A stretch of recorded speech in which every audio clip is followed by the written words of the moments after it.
Hello friends. तो आज हम पढ़ने वाले हैं कक्षा 10 के गोधली पाठ्य पुस्तक भाग 2 के अध्याय नंबर 1 को, जो है श्रम विभाजन एवं जाति प्रथा। इसके लेखक भीमराव अंबेडकर हैं। तो जाति प्रथा में जाने से पहले हम लोग भीमराव अंबेडकर के बारे में जान लेते हैं। तो चलिए, बाबा साहब भीमराव अंबेडकर का जन्म 14 अप्रैल 1891 ईस्वी में महू मध्य प्रदेश में एक दलित परिवार में हुआ था। मानव मुक्ति के पुरोधा बाबा साहब अपने समय के सबसे सुपठित जनों में से एक थे। प्राथमिक शिक्षा के बाद बड़ौदा नरेश के प्रोत्साहन पर उच्चतर शिक्षा के लिए न्यूयॉर्क अमेरिका में, फिर वहां से लंदन इंग्लैंड में गए। उन्होंने संस्कृत का धार्मिक, पौराणिक और पूरा वैदिक वाङ्मय अनुवाद के जरिए पढ़ा और ऐतिहासिक सामाजिक क्षेत्र में अनेक मौलिक स्थापनाएं प्रस्तुत की। सब मिलाकर वे इतिहास, मीमांसक, विधिवेत्ता, अर्थशास्त्री, समाजशास्त्री, शिक्षाविद तथा धर्म दर्शन के विख्याता बनकर उभरे। स्वदेश में कुछ समय उन्होंने वकालत भी की। समाज और राजनीति में बेहद सक्रिय भूमिका निभाते हुए उन्होंने अछूतों, स्त्रियों और मजदूरों को मानवीय अधिकार व सम्मान दिलाने के लिए अथक संघर्ष किया। उनके चिंतन व रचनात्मक के मुख्य 3 प्रेरक व्यक्ति रहे: बुद्ध, कबीर और ज्योतिराव फुले। भारत के संविधान में उनकी महती भूमिका और एकनिष्ठ समर्पण के कारण ही हम आज उन्हें भारतीय संविधान का निर्माता कहकर श्रद्धांजलि अर्पित करते हैं। दिसंबर 1956 ईस्वी में दिल्ली में बाबा साहब का निधन हो गया। 1956 ईस्वी में बाबा साहब का निधन हो गया। बाबा साहब ने अनेक पुस्तकें लिखी। उनकी प्रमुख रचना एवं भाषण है the caste in India, their communism, genesis and development, the untouchables, who are they, who are Shudras, Buddhism and communism, Buddha and his Dhamma, thoughts on linguistic states, the right and fall of the Hindu women, annihilation of caste आदि। इन हिंदी में उनका संपूर्ण वाङ्मय भारत सरकार के कल्याण मंत्रालय से बाबा साहब अम्बेडकर संपूर्ण वाङ्मय नाम से 21 खंडों में प्रकाशित हो चुका। यहाँ प्रस्तुत पाठ बाबा साहब के विख्यात भाषण इनहिलेशन ऑफ कास्ट के ललई सिंह यादव द्वारा किए गए हिंदी रूपांतरण, जाति भेद का उच्छेद से किंचित संपादन के साथ लिया गया है। यह भाषण जाति पाति तोड़क मंडल लाहौर के वार्षिक सम्मेलन के अध्यक्षीय भाषा के रूप में तैयार किया गया था, परंतु इसकी क्रांतिकारी दृष्टि से आयोजकों की पूर्णतः सहमति न बन सकने के कारण सम्मेलन स्थगित हो गया और यहाँ पढ़ा न जा सका। बाद में बाबा साहब ने इसे स्वतंत्र पुस्तिका का रूप दिया। प्रस्तुत आलेख में वे भारतीय समाज में श्रम विभाजन के नाम पर मध्ययुगीन अवशिष्ट संस्कारों के रूप में बरकरार जाति प्रथा पर मानवीयता, नैसर्गिक न्याय एवं सामाजिक सद्भाव की दृष्टि से विचार करते हैं। जाति प्रथा के विषमतापूर्वक सामाजिक आधारों, रूढ़ पूर्वाग्रहों और लोकतंत्र के लिए उनकी अस्वस्थ कर प्रकृति पर भी यहाँ एक संभ्रांत विशेषता का दृष्टिकोण उभर सका है। भारतीय लोकतंत्र के भावी नागरिकों के लिए यह आलेख अत्यंत शिक्षाप्रद है।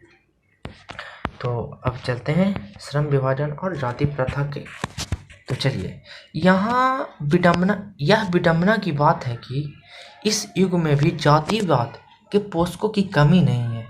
इसके पोषक कई आधारों पर इसका समर्थन करते हैं। समर्थन का एक आधार यह कहा जाता है कि आधुनिक सभ्य समाज कार्यकुशलता के लिए श्रम विभाजन को आवश्यक मानता है, और चूंकि जाति प्रथा भी श्रम विभाजन का ही दूसरा रूप है, इसीलिए इसमें कोई बुराई नहीं है। इस तर्क के संबंध में पहली बात तो यही आपत्तिजनक है कि जाति प्रथा श्रम विभाजन के साथ श्रमिक विभाजन का भी रूप लिया है। श्रम विभाजन निश्चय ही सभ्य समाज की आवश्यकता है, परंतु किसी भी सभ्य समाज में श्रम विभाजन की व्यवस्था श्रमिक के विभिन्न वर्गों में अस्वाभाविक विभाजन नहीं करती। भारत की जाति प्रथा की एक और विशेषता यह है कि यह श्रमिकों का अस्वाभाविक विभाजन ही नहीं बल्कि विभाजित वर्गों को एक दूसरे की अपेक्षा उच्च नीच भी करार देती है, जो कि विश्व के किसी भी समाज में नहीं पाया जाता है। जाति प्रथा को यदि श्रम विभाजन मान लिया जाए तो यह स्वाभाविक विभाजन नहीं है, क्योंकि यह मनुष्य की रुचि पर आधारित नहीं है।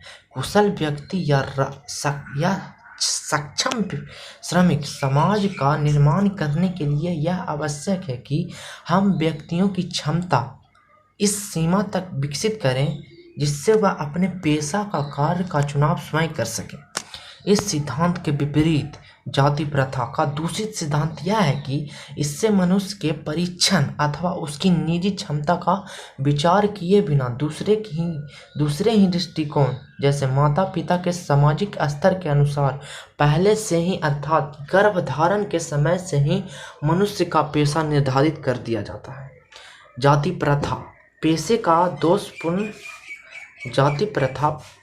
का दोषपूर्ण पूर्वानिर्धारण ही नहीं करती बल्कि मनुष्य को जीवन भर के लिए एक पेशे में बांध देती है, भले ही पेशा अनुपयुक्त या अपर्याप्त होने के कारण वह भूखे मर जाए। आधुनिक युग में यह स्थिति प्रायः आती है क्योंकि उद्योग धंधे की प्रक्रिया व तकनीकी में निरंतर विकास और कभी कभी आकस्मिक परिवर्तन हो जाते हैं, जिसके कारण मनुष्य को अपना पेशा बदलने की आवश्यकता पड़ सकती है। यदि प्रतिकूल परिस्थितियों में भी मनुष्य को अपने पेशा बदलने की स्वतंत्रता न हो तो इसके लिए भूखे मरने के अलावा क्या चारा रह जाता है। हिंदू धर्म की जाति प्रथा किसी भी व्यक्ति को ऐसा पेशा चुनने की अनुमति नहीं देता है जो उसके पैतृक पेशा न हो, भले ही वह उसमें पारंगत हो। इस प्रकार पेशा परिवर्तन की अनुमति न देकर जाति प्रथा भारत में बेरोजगारी का एक प्रमुख और प्रत्यक्ष कारण बनी हुई है। इस प्रकार हम देखते हैं कि श्रम विभाजन की दृष्टि से भी जाति प्रथा एक गंभीर दोष से युक्त है। जाति प्रथा श्रम विभाजन मनुष्य की स्वेच्छा पर निर्भर नहीं रहता है। मनुष्य की व्यक्तिगत भावना तथा व्यक्तिगत रुचि का इसमें कोई स्थान अथवा महत्व भी नहीं है।